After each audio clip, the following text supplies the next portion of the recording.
શરદ પૂનમની રાતડી રંગ ડોલરીઓ એ બેનર હેઠળ આહિર સમાજના આંગણે જામનગરમાં રાસોત્સવ ઉજવવામાં આવ્યો છે। આહિર સમાજના ભાઈઓ બહેનોએ પરંપરાગત વસ્ત્રો પરિધાન કરી પારિવારિક માહોલમાં રાસોત્સવ ઉજવ્યો હતો, જેમાં સમાજ અગ્રણીઓએ હાજરી આપી ખેલૈયાઓનો ઉત્સાહ વધાર્યો હતો અને આયોજનને બિરદાવ્યું હતું। શરદોત્સવ નિમિત્તે જામનગરમાં આહિર યુવા ગ્રુપ દ્વારા દર વર્ષની પરંપરા અનુસાર આ વર્ષે પણ શરદોત્સવનું આયોજન આહિર સમાજની વાડીમાં કરવામાં આવ્યું હતું। ભગવાન શ્રી કૃષ્ણ અને માતાજીની આરાધના અને દીપ પ્રાગટ્ય કરી કાર્યક્રમની શરૂઆત કરવામાં આવી હતી। બાદમાં રાસ ગરબાની રમઝટ જામી હતી। આહિર યુવા ગ્રુપ દ્વારા છેલ્લા 24 વર્ષથી શરદ પૂર્ણિમાની રાતે આ ભવ્ય રાસોત્સવનું આયોજન કરવામાં આવે છે। જામનગર શહેર અને આજુબાજુના પંથકમાં વસતા આહિર પરિવારના લોકો રાસની મોજ માણી શકે અને ભાઈચારાની ભાવના વિકસે, સાથે એકબીજાને મદદ થવાનો ભાવ ખીલે તે માટે આયોજન દર વર્ષે કરવામાં આવે છે, જેમાં કલાકાર પ્રવીણ બારોટ અને મિત્તલ ચૌહાણે સૂર સંગીતની રમઝટ બોલાવી હતી। આ વેળાએ ગીત, સંગીત અને રાસ ગરબાનો સંગમ જોવા મળ્યો હતો। બહેનો અને ભાઈઓ માટે અલગ અલગ રાસ યોજાયો હતો। આ પ્રસંગે આહિર સમાજના અગ્રણી અને પૂર્વ સાંસદ વિક્રમભાઈ માડમના હસ્તે દીપ પ્રાગટ્ય કરવામાં આવ્યું હતું, જેમાં આહિર સમાજના મોભી ભીખુભાઈ વારોતરિયા, ધારાસભ્ય હેમંતભાઈ ખવા, મુળુભાઈ કંડોરિયા, કોર્પોરેટર કિશનભાઈ માડમ, ભરતભાઈ સુવા, મેરામણભાઈ ભાટુ, વસરામભાઈ રાઠોડ, પરબતભાઈ ચાવડા, નગાભાઈ નંદાણીયા, કોર્પોરેટર રાહુલભાઈ બોરીચા, કરસનભાઈ કરમુર, રાજુભાઈ ગાગિયા, મેરુભાઈ માડમ, વિક્રમભાઈ ચાવડા અને ગિરીશભાઈ ગોજિયા, ચનાભાઈ બેલા, મુરુભાઈ ગાગલિયા, સાગરભાઈ બોદર, હેમંતભાઈ આંબલિયા, હરદાસભાઈ કંડોરિયા, રણમલભાઈ કાંબરિયા, આ ઉપરાંત મહિલા અગ્રણી જ્યોતિબેન ભારવાડિયા, અમિતાબેન બંધિયા, લીલીબેન માડમ અને શોભનાબેન સહિતના અગ્રણીઓએ હાજરી આપી હતી। કાર્યક્રમના અંતમાં ધારાસભ્ય હેમંતભાઈ ખવાના હસ્તે વિજેતા ખેલૈયાઓને ઇનામ વિતરણ કરવામાં આવ્યું હતું। હાલારના સાંસદ પૂનમબેન માડમ અને કેબિનેટ મંત્રી મુળુભાઈ બેરા હાજરી આપી શક્યા ન હતા, પરંતુ તેઓએ શુભેચ્છા સંદેશ પાઠવ્યો હતો।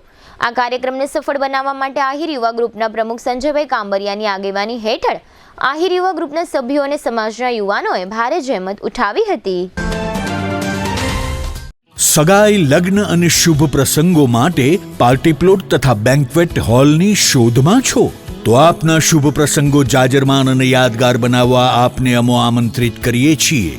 રોયલ રિસોર્ટ, આ ભવ્ય અને દિવ્ય રોયલ રિસોર્ટ કુલ 4 લાખ ચોરસ ફૂટમાં પથરાયેલું છે। 70,000 ચોરસ ફૂટ અને 8,000 ચોરસ ફૂટની વિશાળ જગ્યાની લોન્સમાં 2 વિશાળ પાર્ટી પ્લોટ, 10,000 ચોરસ ફૂટમાં લાઇટથી જગમગારા મારતા બ્યુટીફુલ ઝુમ્મર સાથેનો ભવ્ય બેન્ક્વેટ હોલ, હલ્દી રસમની અને પૂલ પાર્ટી માટે વિશાળ સ્વિમિંગ પૂલ, વરકન્યાના અલગ અલગ રૂમ સહિત 28 રૂમ, બેન્ક્વેટ હોલમાં 1500 અને પાર્ટી પ્લોટમાં 3000 મહેમાનો એક સાથે પ્રસંગ માણી શકે તેવી સુપર વ્યવસ્થા, એક સાથે 250 કે 300 થી વધુ કાર પાર્કિંગ થઈ શકે તેવું વિશાળ પાર્કિંગ, એક સાથે 2 પ્રસંગ થઈ શકે તેવી વિશાળ વ્યવસ્થા ધરાવતું ભવ્ય રોયલ રિસોર્ટ।